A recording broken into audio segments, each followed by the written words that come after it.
on, get it out. Welcome to Channel 4's Sitcom Weekend. That's brilliant, Ted! When we'll be putting the romp into Pompeii. How did he do that? And Mrs. Slocum's pussy into context. Frankly, I'm shocked. 3 nights of sitcom study starting Saturday from 7 on 4.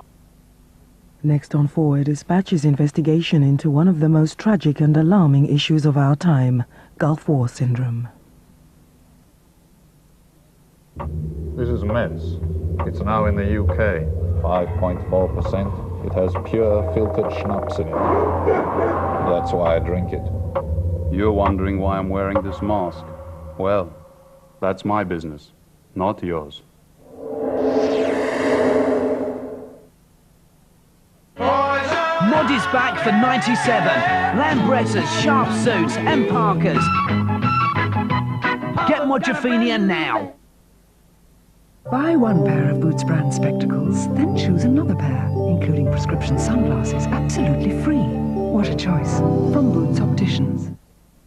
Call party time now on 0891 29 29 29. That's party time on 0891 29 29 29. Call now.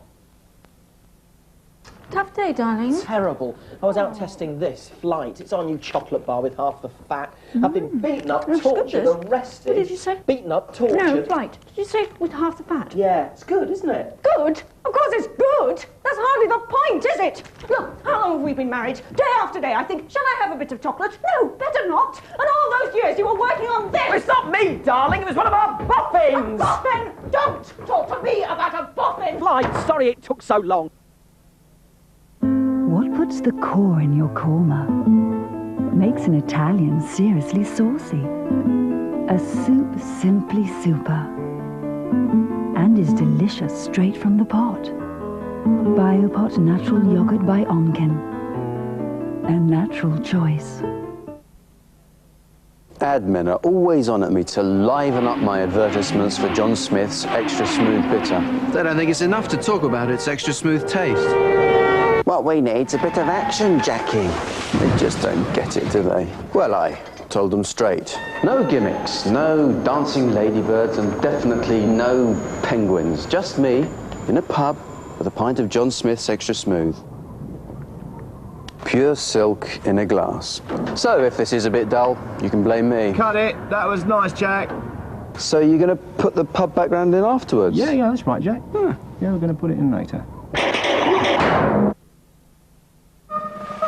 Biodegradable Roundup destroys weeds completely, right down to the roots, and leaves Rex free to enjoy his bone. Next phase, next stage, next wave, next wave. Hold it down, feel the noise, let it know it's a vibe, pick it up, it's alive. Move over, yeah, don't do it over, 'cause it's over, yeah, yeah, yeah. A generation next. Next phase, next stage, next grade, next wave. Generation next, generation next, generation next.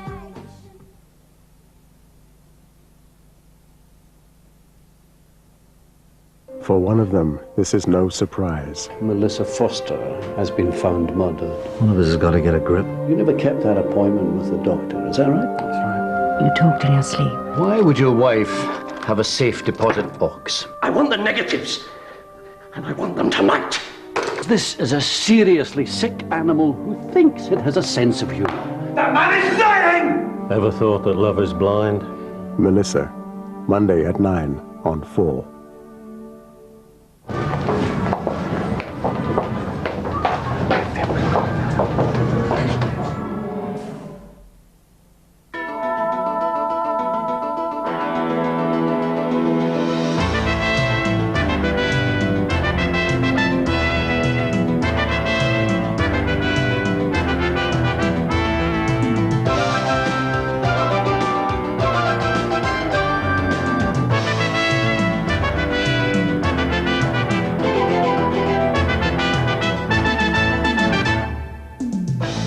Tonight on Dispatches, dramatic new evidence in a dramatic week. A week that has brought a new chance to solve one of the most harrowing mysteries of our time, Gulf War syndrome. With nearly 100,000 claiming sickness after 6 long years of official denial a new British government announces an action plan to find the cause. But among all the theories, has the most obvious not only been ignored, but deliberately covered up? Tonight, Dispatch's reporter Deborah Davis reveals the unthinkable, that Saddam Hussein did gas our troops with chemical weapons, and that the Allies' bombing of Iraq exposed them to even further risk. That's Dispatches. For the first time, exploding the Great Gulf cover-up.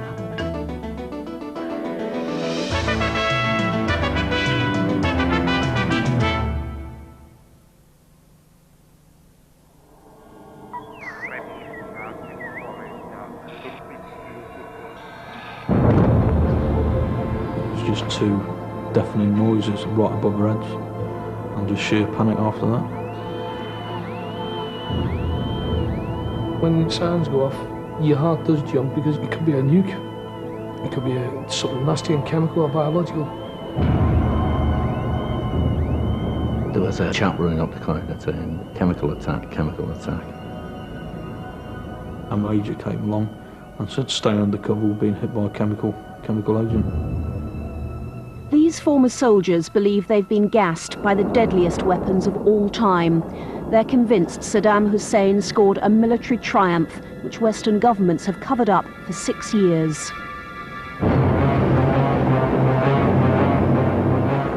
Up to 100,000 British and American troops who served in the Gulf in 1991 are now ill. Several hundred have already died. No one knows the cause, but even before the war began, the generals and the politicians knew this could be the most toxic battlefield ever. Training included protection against NBC warfare, nuclear, biological, chemical. Iraq was developing all three. They certainly possessed and had already used chemical weapons. Chemical nerve agents are pesticides for use in humans. Your brain and nerves and breathing stop working well, and you develop symptoms initially like salivation, tearing, shortness of breath, and then muscle twitching as the muscles become affected, and ultimately you stop breathing and die. Saddam had the most extensive chemical weapons arsenal of any country in the world outside of the Soviet Union. He had agents from blister agents, from mustard gas, to various types of nerve gas, sarin, and some tabun. So there was really quite a broad range of agents that the Iraqis had actually put into weapons which were found on the battlefield. The Allies' worst fears were confirmed at the very beginning of the war. Iraq launched rocket attacks on Israel with Scud missiles apparently modified to take chemical warheads. Israeli police confirmed nerve gas, probably cyclosarin. Dispatches has seen hundreds of American documents, like the Central Command log, which were top secret and have now been declassified. They prove Iraq was ready for a chemical war. 60 Scud missiles with chemical and biological warheads northwest of Kuwait City. Unusually high level of activity at Samarra Chemical Weapons Facility. The intelligence community assessment was that Saddam Hussein had moved these chemical weapons of his into Kuwait, and that they were deployed in several different areas. And in many cases, we had received information that they were deployed all the way down to brigade level. The American president, briefed by his intelligence chiefs, wrote directly to Saddam Hussein, warning him not to use them. The American people would demand the strongest possible response. You and your country will pay a terrible price if you order unconscionable actions of this sort. After the war, UN investigators found huge stockpiles of chemical rockets, shells and mortars. Yet the British Ministry of Defence told dispatches there was no confirmed use of chemical weapons during the Gulf War. They're lying through their teeth. With everything that was spotted over there, of all the chemical rounds that were in Kuwait City, and all the stuff that we located out in the field, all the equipment that was destroyed, and rounds, chemical rounds found with the equipment. And they're saying that there was none out there and nobody was exposed. You know, I mean, how much of a lie do you need? I'm hurt, personally hurt, that they should have lied to us. No doubt at all they lied. No doubt at all there were cover-ups from the beginning, because things were just so unacceptable, generally unacceptable, and the explanations given didn't fit in with the circumstances at the time. Good afternoon, gents. Paul Grant, I'm the Beadle. The job of Beadle is not that different from Paul Grant's previous role as Army Sergeant Major. He retired after 24 years, then re-enlisted. I did volunteer. I believe I was actually the first volunteer for the Gulf.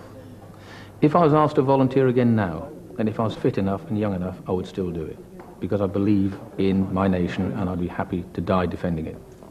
Splendid, Tony. So you put a heart back into it. It's looking very good indeed. I've been in several different war zones, and every time we went anywhere, we were told, you're the best army in the world, the best trained, the best equipped, you're fighting a tin pot army, they've got no chance, and it boosts your confidence. Fine. That's homemade propaganda, psychological stuff, and it boosts you up. I was amazed in the briefings prior to the Gulf to be told, expect at least some of you in every group not to come home. Expect massive casualties from Saddam's chemical weapons. Paul Grant was among 750,000 troops massing in Saudi Arabia to drive Iraq out of Kuwait.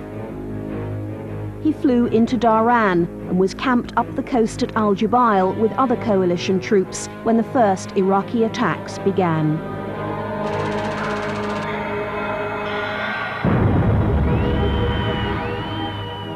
I was in bed and awoken by what sounded like a very loud, almost like a sonic boom. It was a loud bang, it was very definitely in the air. When I woke up and everybody jumped out of bed and went through the normal drills, helmet on, noddy suit on, gaspirator on, dash out and put your head between your knees and sit in the corridor and hope for the best. Nothing can equip you for that. When that goes off for the first time, you suddenly realise we're not play acting, we're not trained, this is the real thing. You're frightened. You're very frightened. I don't care who you are. I started panicking myself, like trying to get me NBC suit on, and at the same time jumping out of the vehicle and, you know, trying to get under cover. We stayed in the bunkers approximately 10 to 15 minutes. They gave us the all clear. When we come out, and it's 3:30 in the morning, and naturally every time we come out we had to go to the restroom. So we all gathered around the urinals about 100 yards from the bunkers, and all of a sudden a mist started coming down like a light, fine rain, and we were starting to, skin was starting to burn. When I was trying to put my NBC respirator on, and I got a like burning sensation under the chin and on the back of the head as well, and to this day the whole of my scalp is completely red. We had 5 people in my bunker that had problems. Their lips went numb, tingling in the arms and fingers, and they couldn't breathe. They was trying to clear their mask. Some of them had to take their mask off. They would get mucus running out of their nose and everything else, and trying to clear their mask. And then the others were burning and stinging. The British camp was ringed with alarms called NIADs, nerve agent detectors. All of the alarms in the whole of the camp went off. The NIADs, chemical alarms.